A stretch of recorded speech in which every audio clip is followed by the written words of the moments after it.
नमस्कार, एक बार फिर से आपका स्वागत है। खबरों के सिलसिले को आगे बढ़ा लेते हैं और बात कर लेते हैं 13 राज्यों में होने वाले उपचुनाव की। और देखिए, इस समय मध्य प्रदेश से रुझान आना शुरू हुए हैं। मध्य प्रदेश में 3 विधानसभा सीटों और 1 लोकसभा सीट पर उपचुनाव है।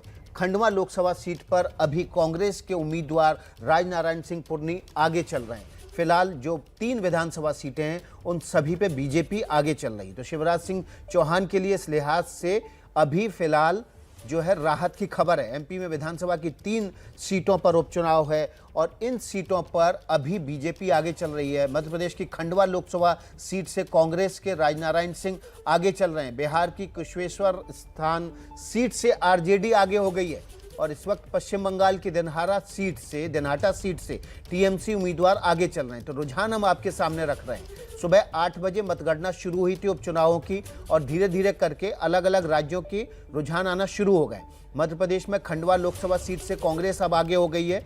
मध्य प्रदेश की 3 विधानसभा सीटों से बीजेपी आगे चल रही है। सबसे पहले बिहार चलते हैं। दरभंगा से निधि श्री लाइव हमारे साथ जुड़ गई हैं, जबकि पटना से प्रकाश सिंह हमारे साथ जुड़ गए हैं। सबसे पहले निधि का रुख कर लेते हैं। निधि, कुशेश्वर स्थान सीट आरजेडी आगे, नीतीश कुमार के लिए झटका।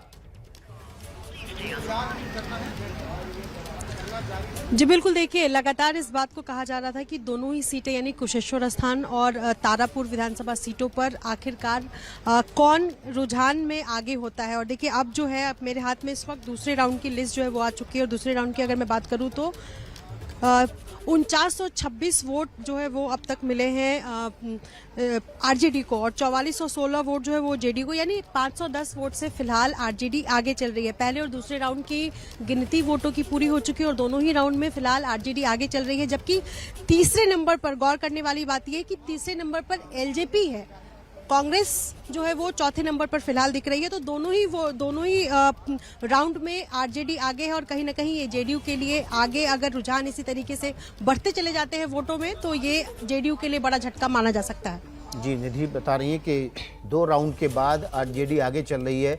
प्रकाश कुमार का रुख कर लेते हैं। प्रकाश, सुबह से लगातार तेजस्वी कह रहे थे गड़बड़ी हुई, गलती हुई, चोरी हुई, कुछ भी गड़बड़ हुआ तो वो सड़कों पर उतरेंगे, लेकिन अभी तो राहत की खबर आरजेडी के लिए। देखिए, इस बार का जो चुनाव है वो बड़ी गहमा गहमी के बीच में हो रहा है। 3 बातें महत्वपूर्ण है। पहली बात तो ये है कि लालू यादव और नीतीश कुमार आमने सामने हैं। 2015 के बाद पहला चुनाव है और वो भी उपचुनाव है। तो इसलिए ये देखना होगा कि दोनों के बीच में जो जुबानी जंग चली थी, लालू ने कहा था कि विसर्जन होगा सरकार का और दूसरी तरफ नीतीश ने कहा था कि गोलियां मरवा देंगे। तो ये क्या नतीजे में किस तरीके से देखना होगा। दूसरा जो महत्वपूर्ण पहलू है, जो कुशेश्वर स्थान में अभी रुझान में दिख रहा है, चिराग पासवान ने जो कैंडिडेट खड़े किए, वो जो महिला है अंजू, उनको कितना वोट आ रहा है। तो वो वोट का और जो मार्जिन है आरजेडी से जेडीयू के बीच का, क्या वो असर डाल रहा है। तीसरा यह है कि एक स्ट्रेटेजी के तहत, रणनीति के तहत कांग्रेस को अलग से चुनाव लड़ने दिया गया। तो कुशेश्वर स्थान में जो कैंडिडेट बताए गए, जैसे कि आरजेडी ने मुसहर समुदाय से दिया, जेडीयू ने पासवान समुदाय से दिया और वहीं राम समुदाय से कांग्रेस ने, तो जाहिर है कि क्या पासवान वोट में बिखराव हुआ है। जो 2 अभी तक राउंड के रुझान आए हैं उससे तो ये साफ दिख रहा है कि चिराग पासवान फिर से एक बार जेडीयू को नुकसान करते नजर आ रहे हैं। अभी तारापुर से आना बाकी है। तारापुर से भी लोग उम्मीद कर रहे हैं कि पहले राउंड का जल्द ही आ जाएगा, तो वो भी देखना होगा। आज जैसा कि लालू खुद बता रहे थे कि वो दोनों सीटों पर जीत रहा है। हरियाणा का रुख कर लेते हैं। जिनेंद्र कुमार हमारे साथ हरियाणा के एलनाबाद सीट सिरसा से जुड़े हुए हैं। जिनेंद्र, क्या अपडेट है आपके पास? तो देखिए, जिनेंद्र हमारे साथ जुड़ेंगे। इस वक्त जो अपडेट आ रहा है एलनाबाद सीट से वो ये है कि जो रुझान आ रहे हैं उसमें आईएनएलडी के उम्मीदवार अभय चौटाला आगे दिख रहे हैं। हरियाणा की एलनाबाद सीट से ये सीट अभय चौटाला के इस्तीफा देने के बाद खाली हुई थी और अब खबर आ रही है कि हरियाणा के एलनाबाद सीट से ही आईएनएलडी के अभय चौटाला आगे चल रहे हैं। आपको बता दें, किसान आंदोलन के बाद अभय चौटाला ने किसान आंदोलन के समर्थन में अपनी इस विधानसभा सीट से इस्तीफा दिया था और अभी जो रुझान आना शुरू हुए हैं उसमें अब अभय चौटाला आगे चल रहे हैं। तो किसान आंदोलन का जो है असर वो इस सीट पर चुनाव के इस रुझानों पर सीधे सीधे दिख रहा है। हमारे साथ कुछ खास मेहमान भी जुड़ रहे हैं, उनका भी रुख करेंगे और जानने की कोशिश करेंगे इन चुनावों के रुझानों को, किस तरह से ये झुक रहे हैं, किस तरफ जा रहे हैं और आखिरी में नतीजे किस तरह से कन्वर्ट होंगे। लेकिन हरियाणा की ऐलनाबाद सीट से INLD के अभय चौटाला आगे चल रहे हैं। अभय चौटाला ने इस्तीफा दिया था किसान आंदोलन के समर्थन में और उसके बाद ये उपचुनाव हुआ था। उपचुनाव में वे खुद दोबारा से उम्मीदवार बने और अब वे इस सीट पर आगे चल रहे हैं, जबकि बीजेपी के गोपाल कांडा इस सीट पर पीछे चल रहे हैं। तो किसान आंदोलन का जो एपिसेंटर था पंजाब, हरियाणा और पश्चिमी उत्तर प्रदेश, उसमें से एक महत्वपूर्ण सीट ऐलनाबाद, जहां से ये रुझान आना शुरू हुए हैं, वो अब पक्ष में दिखाई दे रहे हैं INLD के, यानी कि किसान आंदोलन का यहाँ सीधा सीधा असर दिख रहा है। हमारे साथ 3 खास मेहमान जुड़े हुए हैं। प्रदीप सिंह जी जुड़े हुए हैं, जनसत्ता मुंबई के संपादक। इसके अलावा राशिद किदवई भोपाल से जुड़े हुए हैं और माधव आनंद JDU के नेता हमारे साथ जुड़े हुए हैं। सबसे पहले माधव आनंद का रुख कर लेते हैं। माधव आनंद, आपने देखा किस तरह से बिहार में जो रुझान आना शुरू हुए वो आपके खिलाफ जा रहे हैं?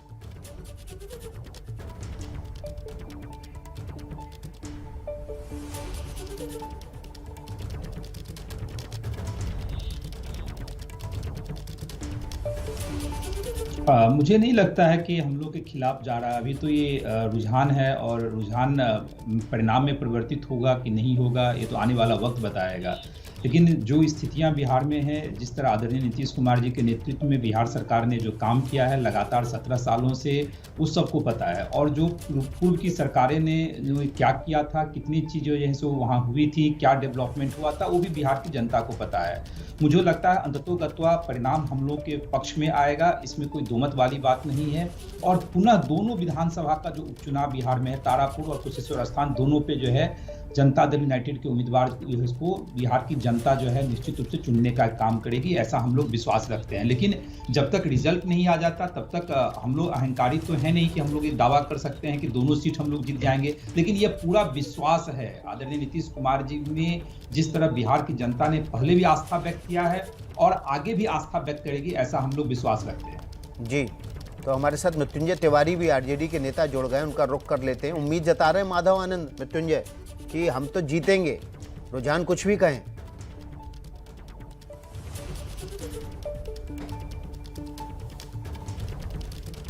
नहीं, ठीक है, उम्मीद तो उनका जताना स्वाभाविक है। आखिर कुछ देर के बाद तो 2-4 घंटे के बाद तो ये पता चल ही जाएगा कौन जीत रहा है। लेकिन जनता का जो मूड और मिजाज है अभी तक JDU वालों को दिख नहीं रहा था, अब दिखेगा आज के बाद। देखिए, अभी पहले रुझान आ रहे हैं, 1-2 राउंड के अभी गिनती हुई है, उसमें RJD आगे है। ये इस बात का सबूत है कि चाहे जितना भी सत्ताधारी दल ने जोर लगाया हो, सबसे आगे है RJD और RJD आगे रहेगी। दोनों सीटों पर RJD की क्लीन स्वीप होगी। हम एक जिम्मेवार चैनल पर बैठकर दावे के साथ कह रहे हैं। हम फिर आपके साथ जुड़ेंगे जब परिणाम आएगा। इस बात को हमारा लॉक कर लीजिए कि आज दोनों सीटों पर RJD की जीत होगी। इतना कॉन्फिडेंस मृत्युंजय जी। माधव आनंद, क्या आपके लिए एक बार फिर से चिराग पासवान मुश्किल पैदा कर रहे हैं? जनता का जो हम लोगों ने जी,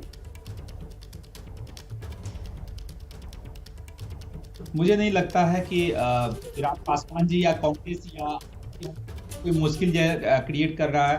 देखिए, पूरा चुनाव विकास पे है। बिहार की जनता विकास चाहती है, डेवलपमेंट चाहती है। जो पूर्व की सरकारें, मृत्युंजय जी जो कह रहे हैं RJD के शासनकाल में बिहार में क्या हुआ था, अब उस पर जाने की जरूरत नहीं है। नरसंहार से लेके हत्या कराने से लेके घोटालों से लेके आदरणीय नीतीश कुमार जी के नेतृत्व में सरकार चल रही है। एक भी घोटाला बता दें कि बिहार में हुआ हो। सीमित संसाधनों वाला प्रदेश होने के बावजूद भी बिहार आज हर सेक्टर राज्य है, सेक्टर में तरक्की कर रहा है। मैंने कहा समस्याएं अभी भी हैं, क्योंकि अब 16 वर्षों शासन करने के बाद भी बिहार सारे विरासत को जो गंदगी ये बताने के बदले ये RJD करते हैं, कराने का काम किया था। 3 नंबर की पार्टी चल चुका है।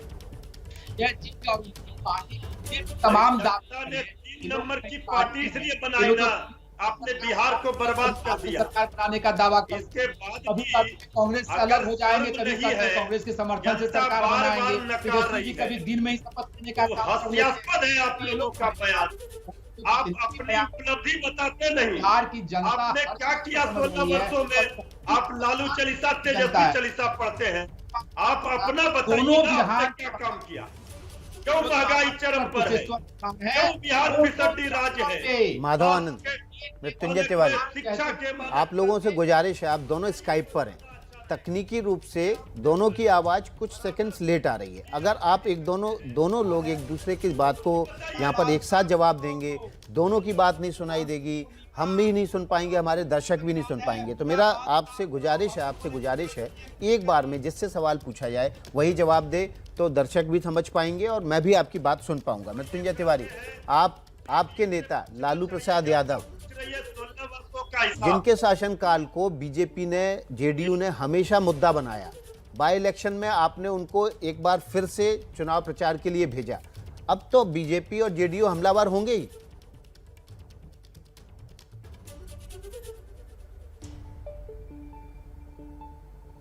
नहीं, देखिए, बीजेपी जेडीयू हमलावर अब क्या होंगे? जिस तरह से भ्रम फैला करके, एक परसेप्शन खराब करके इन लोगों ने जनता को मूर्ख बनाया, 16 वर्षों तक राज किया। 16 वर्षों में बिहार फिसड्डी राज क्यों है? क्यों बेरोजगारी में नंबर 1 है? क्यों विशेष राज्य का दर्जा नहीं मिला? क्यों महंगाई चरम पर है? ये मुद्दे की बात पर चुनाव लड़ नहीं सकते हैं। ये सिर्फ लालू जी का चालीसा पढ़ेंगे, तेजस्वी जी का चालीसा पढ़ेंगे और आरजेडी चिल्लाएंगे।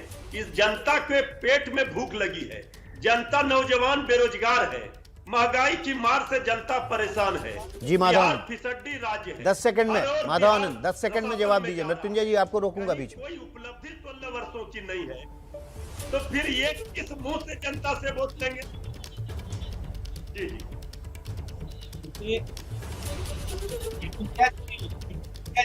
बिहार की जनता बेवकूफ नहीं है, बिहार की जनता बहुत ही समझदार है।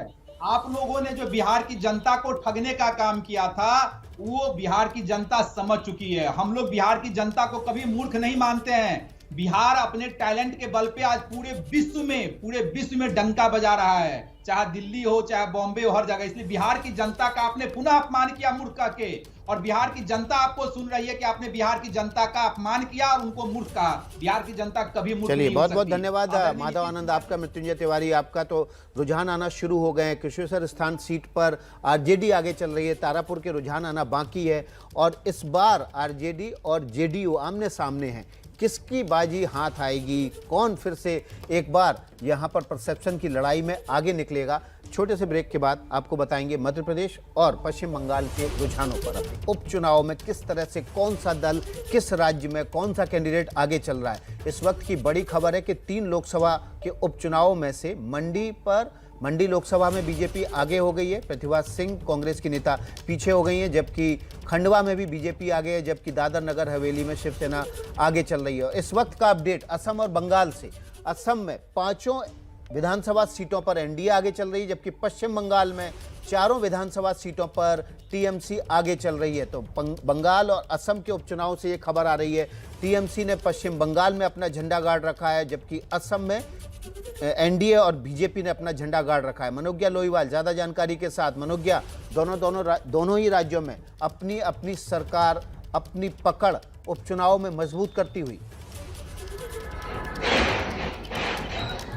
हिंदी में एक कहावत है विकास, अगर आपको याद दिला दें तो, जिसकी लाठी उसकी भैंस। उपचुनाव में कुछ ऐसा ही हाल होता है और दोनों राज्यों में वही पार्टियां आगे हैं इस समय, यानी कि बंगाल में तृणमूल कांग्रेस का दबदबा और बीजेपी का दबदबा इस समय असम में। यूपीपीएल के साथ चुनाव लड़ा है 5 सीटों पर, लेकिन गोसाईगांव और 2 जगह पर जहां पर उनके साथ लड़ा है चुनाव, वहां पर बढ़त हासिल की है तृणमूल कांग्रेस के लिए। हालांकि लड़ाई जीत की नहीं है, बार बार पार्टी एक ही बात दोहरा रही है कि इस बार हम आपको मार्जिन में जीत होकर दिखाएंगे और ये जीत बड़ी तरह से दर्ज की जाएगी। दीनहाटा के उम्मीदवार उदयन गुहा ने तो ये कह दिया कि 1 लाख से ज्यादा वोटों से जीतेंगे, और अभी सुबह के करीब 10 भी नहीं बजे हैं और उसके पहले ही उनके पास 50,000 से ज्यादा वोटों की लीड है। बाकी सब जगह भी, यानी कि शोभन देव चट्टोपाध्याय जो लड़ रहे हैं खर्दा से, एक ऐसी सीट है जिसने पिछले 3 दशकों में हमेशा मंत्री दिया है राज्य सरकार को, उस सीट पर आज चुनाव हो रहे हैं खर्दा में, और वहां पर आज शोभन देव चट्टोपाध्याय 15,000 की लीड ले चुके हैं। गोसाबा में भी 30,000 से ज्यादा की लीड पर तृणमूल कांग्रेस है। ऐसे में चारों सीटों पर बढ़त, मिजोरम का भी चुनाव है तो वहीं एनपीपी को बढ़त हासिल हो रही है मेघालय में। जी मनोज्ञा, हम आपके पास अपडेट के लिए आते रहेंगे। तो लगातार स्क्रीन पर आपको अपडेट मिल रहा है। ये 29 विधानसभा सीट और 3 लोकसभा सीट का पल पल का अपडेट आपको दे रहे हैं।